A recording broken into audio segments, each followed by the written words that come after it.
Dear seeker, let us begin quietly. Not with arguments or definitions, but with a simple invitation to look at your own experience. In this very moment, you are breathing, sensing, thinking, and being. Yet beneath all of this movement, there is a deeper question that rarely gets asked. What is this life truly about? Is it merely a struggle for survival, a competition for status, a race towards security? Or is something far more mysterious taking place? The philosopher and mystic Alan Watts suggested something profoundly different.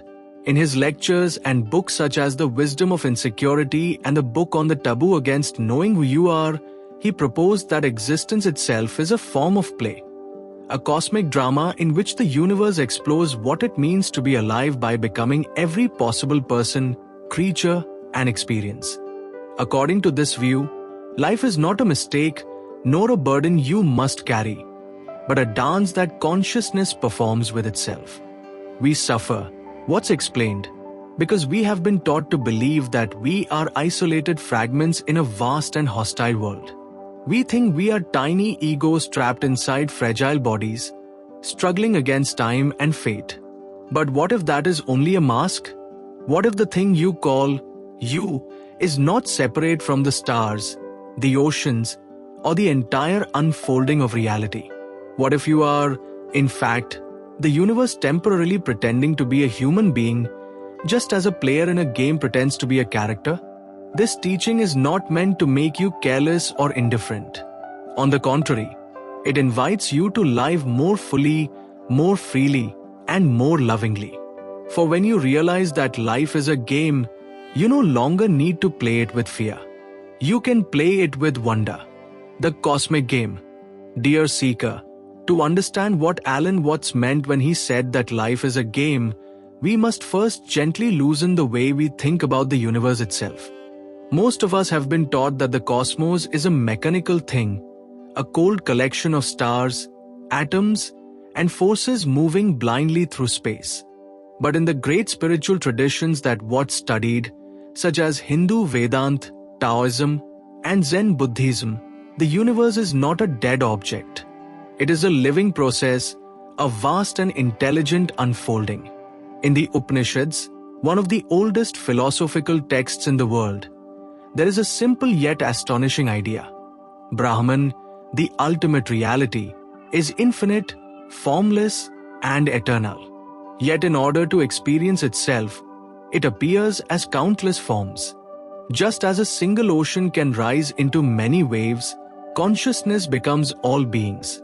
Alan Watts explained that this is not a mistake, but a kind of divine play, what the Hindus call Leela, the cosmic dance. From this perspective, the universe is not trying to go anywhere. It is not attempting to achieve a final goal. It is simply enjoying the experience of being. You, dear seeker, are one of those experiences. You are not something that happens inside the universe. You are something the universe is doing, right here, in this moment. When Watts said, "You are the universe experiencing itself," he was not speaking poetically. He meant it quite literally. Your thoughts, your breath, your awareness are expressions of the same energy that moves the stars and grows the forests. The feeling of being a separate, isolated individual is part of the game. The way consciousness hides from itself so that it can rediscover itself again. And in that rediscovery lies the deepest wonder of being alive. Why we take life so seriously. Dear seeker, if life is truly a game, you may wonder why it so often feels heavy, frightening, and painfully serious. Why do we wake up with anxiety? Why do we feel as though one wrong move could ruin everything? Alan Watts addressed this question with great compassion, especially in his book The Wisdom of Insecurity. He explained that our suffering does not come from life itself, but from the way we have been taught to think about it. From an early age, we are trained to believe that we are small, fragile entities who must earn their place in the world. We are told that we must succeed, prove ourselves, accumulate, and survive, as though existence is a test we might fail. This creates what's called the illusion of the separate ego, the feeling that I am alone inside a vast and dangerous universe. Once this idea takes hold, fear becomes constant, because a separate self must always defend itself. Yet a game only becomes frightening when you forget that it is a game. A child playing hide-and-seek may feel genuine excitement and tension. But the moment the child believes the hiding is real and permanent, the play turns into terror. In the same way, human beings have forgotten that the universe is playing through them. We think we are trapped in the character, not realizing we are also the player. What's often pointed out that when we try desperately to secure ourselves through money, reputation, or control, we actually deepen our insecurity.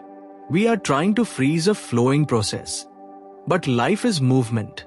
It cannot be held still. The more tightly you cling to certainty, the more anxiety you create. To see life as a game is not to become careless. It is to relax into the flow.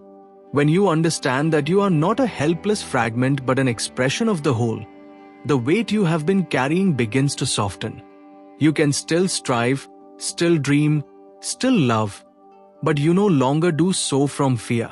The illusion of the separate self. Dear seeker, at the heart of Alan Watts' teaching lies one of the most radical ideas ever offered to the human mind. The self you think you are is not what you truly are. In Zen Buddhism, this insight is known as anatta, the doctrine of no fixed or separate self. Watts did not mean that you do not exist. Rather, he meant that you do not exist in the way you imagine. Most of us feel as though there's a little I living somewhere behind the eyes, controlling the body and making decisions. We say, this is me, and that is the world. But when you look closely, you cannot actually find this separate controller. You find thoughts, sensations, memories, and emotions, all arising and passing like clouds in the sky. But where's the solid self that owns them? In the book on the taboo against knowing who you are, Watts explained that the idea of a separate ego is a kind of social convention, like a name or a title. It is useful for communication, but it is not a thing. Just as a whirlpool in a river is not separate from the water, you are not separate from the flow of existence. You are a pattern in it, a temporary movement of the whole. The feeling of being isolated is part of the game. It is how consciousness experiences itself from a particular point of view. But this does not mean you are truly alone. Every breath you take is an exchange with the world. Every thought you have is shaped by language, culture, and history. You are woven into everything. When this is seen, a great relaxation happens. You no longer feel like a lonely stranger in a hostile universe. You feel like a wave realizing it is the ocean. And in that realization, fear begins to dissolve, because the ocean has nothing to fear from its own waves. Why the game includes suffering? Dear seeker, one of the most difficult questions any spiritual teaching must face is this. If the universe is intelligent and playful, why does it allow pain, loss, and tragedy? Alan Watts never avoided this question. Instead, he approached it through the wisdom of Taoism, Zen, and Hindu philosophy, where suffering is not seen as a mistake, but as a necessary dimension of experience. In Taoism, reality is described as a dance of opposites, known as yin and yang. Light exists only in contrast to darkness. Sound exists only because there is silence. In the same way, pleasure can only be felt because pain is possible. A game with no challenge, no risk, and no uncertainty would quickly become meaningless. It would not be a game at all. Watts explained that the universe does not seek permanent comfort. It seeks aliveness. And aliveness requires contrast. When you fall in love, it matters because you could lose. When you feel joy, it is vivid because sorrow is possible.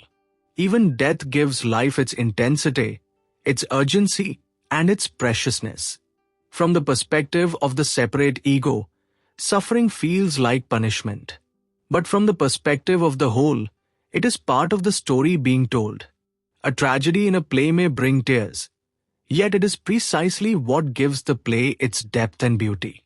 Likewise, human suffering gives existence its texture and meaning. This does not mean you should enjoy pain or ignore injustice. Compassion remains essential. But when you see suffering as part of the cosmic game rather than a personal curse, something shifts. You no longer ask, "Why is this happening to me?" Instead, you begin to ask, "What is this moment teaching me about being alive?"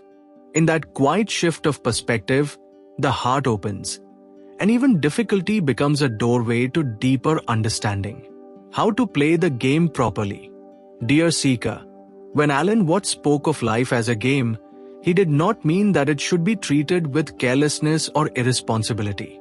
On the contrary, he meant that life should be played with presence, curiosity, and trust. A skilled musician does not struggle against the music. A dancer does not fight the rhythm. In the same way, a wise human being learns to move with the flow of existence rather than constantly resisting it. In both Zen Buddhism and Taoism, there is a teaching known as WWEI, which means effortless action. It does not mean doing nothing. It means acting in harmony with the moment, instead of forcing life to conform to your fears and expectations. When you are truly present, your actions arise naturally, like a breath or a heartbeat. Watts encouraged people to stop living entirely for some imagined future. When you are always waiting to arrive, to succeed, to finally be happy, you miss the only place where life actually happens. Now, a game is not meant to be rushed to its end. It is meant to be played for its own sake. To play the game well is to fully inhabit your role. Love deeply. Create boldly. Feel honestly. You are here to experience being human in all its beauty and complexity. But you are not here to cling. When you try to hold on to pleasure, it slips away. When you fear loss, you suffer before anything has even happened. Watts taught that trust is the key. Trust the rhythm of life, just as you trust your own breathing. You do not need to force every outcome.